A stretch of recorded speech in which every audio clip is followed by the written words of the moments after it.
बहुत समय पहले की बात है, जब भारत की धरती पर तथागत गौतम बुद्ध के चरण चिन्ह अंकित थे। जब वैशाली के जंगल महकते थे, जब श्रावस्ती की हवाओं में ज्ञान की सुगंध घुली हुई थी। उसी काल में एक छोटे से गांव में मोहन नाम का एक युवक रहता था।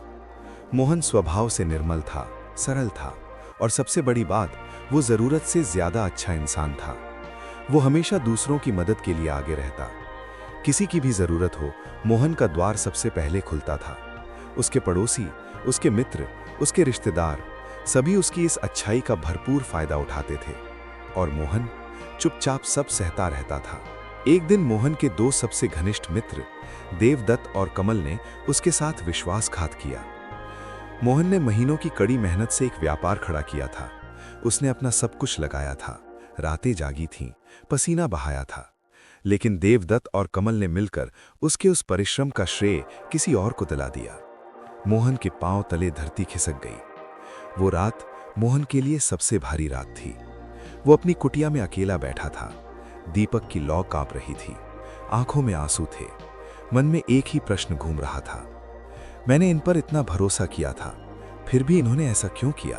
उसी रात एक वृद्ध भिक्षु उसकी कुटिया के द्वार पर आए। उनके चेहरे पर असीम शांति थी। वो कोई और नहीं, स्वयं तथागत थे। बुद्ध ने मोहन को देखा, उनकी आंखों में करुणा थी। बुद्ध ने धीरे से कहा, मोहन, भरोसा एक ऐसा कागज है जिसकी कोई कार्बन कॉपी नहीं होती। एक बार अगर भरोसा टूट जाए तो फिर कुछ भी नहीं बचता। इसीलिए रिश्तों में विश्वास बनाए रखना जरूरी है। यही तुम्हारी असली पूंजी है। मोहन ने सिर उठाकर देखा। बुद्ध आगे बोले, लेकिन ये भी जानो, अगर कोई तुम्हारे जज्बातों की कदर नहीं करता तो उसके पीछे पागल होना प्रेम नहीं बल्कि बेवकूफी है। इतना भरोसा रखो, जो तुम्हें खोएगा वो एक दिन जरूर रोएगा। मोहन की आंखों से आंसू बह निकले। उस रात बुद्ध के शब्दों ने उसके टूटे हुए मन को एक नई दिशा दी। अगले कुछ दिन मोहन के लिए और भी कठिन रहे। जब उसकी परिस्थिति कमजोर हुई तो जो लोग कल तक उसके आसपास भीड़ लगाते थे, वे एक एक करके दूर होते गए। किसी ने उसका हालचाल नहीं पूछा, किसी ने उसका द्वार नहीं खटखटाया।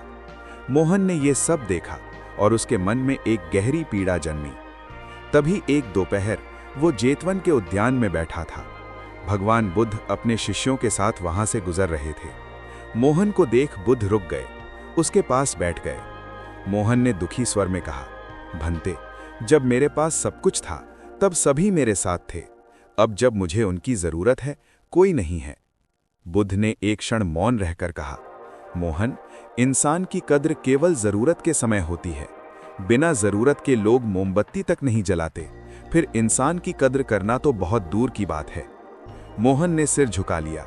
बुद्ध ने उसके कंधे पर हाथ रखा और कहा, इसीलिए मोहन, अपने सम्मान को किसी की आवश्यकता पर निर्भर मत करो। अपनी आत्मा की ज्योति को स्वयं प्रकाशित करो, ताकि तुम्हें किसी और की स्वीकृति की आवश्यकता न पड़े। ये शब्द मोहन के हृदय में एक दीपक की भांति जल उठे। कुछ दिन बाद गांव में एक विवाद हुआ। मोहन के एक रिश्तेदार ने, जिस पर उसे बेहद भरोसा था, बिना सच जाने हवा में उड़ती बातों के आधार पर मोहन को दोष दे दिया। मोहन का मन क्रोध से भर गया। वो सीधे बुद्ध के पास गया, उनके चरणों में बैठकर बोला, भंते, मैंने कोई कसूर नहीं किया था, फिर भी मुझे सजा मिली।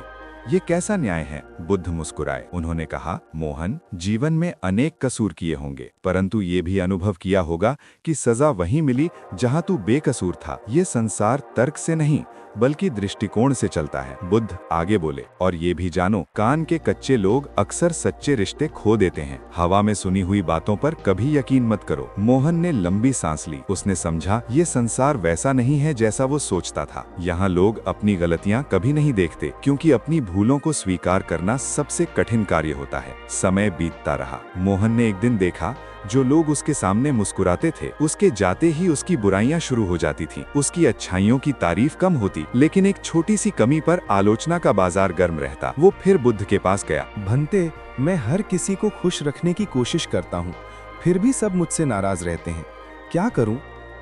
बुद्ध ने गहरी दृष्टि से उसे देखा और कहा, मोहन, बहुत से लोग तुम्हारे सामने मुस्कुराते हैं और तुम्हारे जाते ही बुराइयां शुरू हो जाती हैं। ये संसार ऐसा ही है। इसीलिए हर किसी को खुश रखने की कोशिश छोड़ दो। खुद को सच्चा रखने में ही सच्चा सुकून है।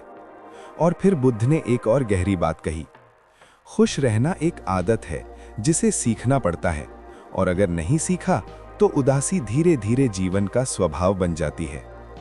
मोहन के मन पर जैसे एक परत उठ गई। एक सांझ मोहन नदी किनारे बैठा था। नदी की लहरें आती थीं और चली जाती थीं। वे पत्थरों से टकराती थीं, घुमावदार रास्तों से गुजरती थीं, लेकिन कभी रुकती नहीं थीं।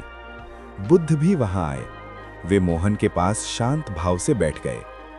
मोहन ने पूछा, भंते, जब ऊपर वाला हमसे कुछ छीन लेता है तो क्या वो हमें दंड दे रहा होता है? बुद्ध नदी को देखते हुए बोले, नहीं मोहन, जब ईश्वर तुमसे कुछ लेता है तो ये मत सोचो कि वो तुम्हें दंड दे रहा है। हो सकता है वो तुम्हारे हाथों को खाली कर रहा हो ताकि उनमें कुछ और बेहतर रख सके। मोहन ने ऊपर आसमान की ओर देखा। बुद्ध आगे बोले, बैठकर केवल प्रतीक्षा करने से कुछ नहीं होता। जैसे नदी की लहरों से लड़ना पड़ता है और धारा से टकराना पड़ता है, वैसे ही जीवन के हर संघर्ष का सामना करना पड़ता है। नदी का बहाव देख मोहन के भीतर कुछ जागा। वो उठा और उसने ठान लिया, अब वो रुकेगा नहीं। लेकिन संघर्ष अभी समाप्त नहीं हुआ था। मोहन का व्यापार पूरी तरह चौपट हो गया था। वो कंगाल हो गया था। जिन लोगों ने उसकी अच्छाई का फायदा उठाया था, उनमें से कोई भी उसके पास नहीं आया।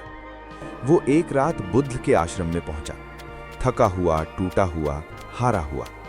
उसने रोते हुए कहा, भंते, सब कुछ चला गया, अब मैं क्या करूं? बुद्ध ने उसे पास बुलाया।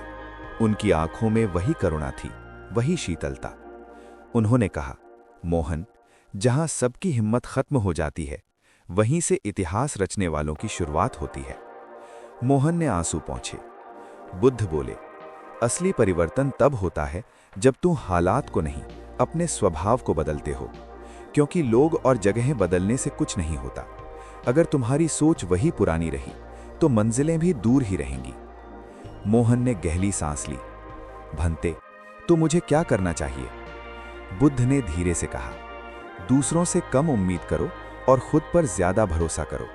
अपनी ताकत खुद बनो, यही तुम्हें हर मुश्किल से पार ले जाने की कुंजी है। उस रात मोहन को एक गहरी नींद आई, और जब वो सुबह उठा तो उसके भीतर कुछ बदल चुका था। उसने नए सिरे से मेहनत शुरू की, इस बार बिना किसी की अपेक्षा के, बिना किसी की प्रशंसा की भूख के। वो काम करता, चुप रहता और आगे बढ़ता रहता। धीरे धीरे उसका जीवन फिर से संवरने लगा। एक दिन मोहन फिर बुद्ध के पास बैठा था। वो शांत था, प्रसन्न था। उसने पूछा, भंते, मुझे अब समझ आया कि जो लोग मेरे साथ थे वो स्वार्थ के कारण थे, लेकिन आप हमेशा निस्वार्थ भाव से मेरे साथ रहे हैं। ये क्यों? बुद्ध मुस्कुराए और बोले, मुझे उन लोगों की जरूरत नहीं जो केवल अपने स्वार्थ के लिए साथ रहते हैं। जो अपना हो वो आईने जैसा होना चाहिए, जो सिर्फ हमारी खुशी में नहीं बल्कि हमारे दुख में भी हमारे आंसू बहाए। मोहन ने आंखें बंद की। उसे याद आए वे सभी लोग जिन्होंने उसे छोड़ा था, और वो एहसास हुआ, जो केवल तुम्हारी अच्छाइयों के कारण तुम्हारे करीब आए, समय बदलते ही दूर चले जाएंगे। लेकिन जो तुम्हारी कमियां देखकर भी तुम्हारा साथ ना छोड़े, वही असली अपना है। बुद्ध ने उस दिन मोहन को एक और बड़ा सत्य बताया। उन्होंने कहा, मोहन, सांसों का रुक जाना ही मृत्यु नहीं है। जो व्यक्ति सही को सही और गलत को गलत बोलने की हिम्मत नहीं रखता, वो जीवित होकर भी मरा हुआ होता है। मोहन ने सिर उठाया।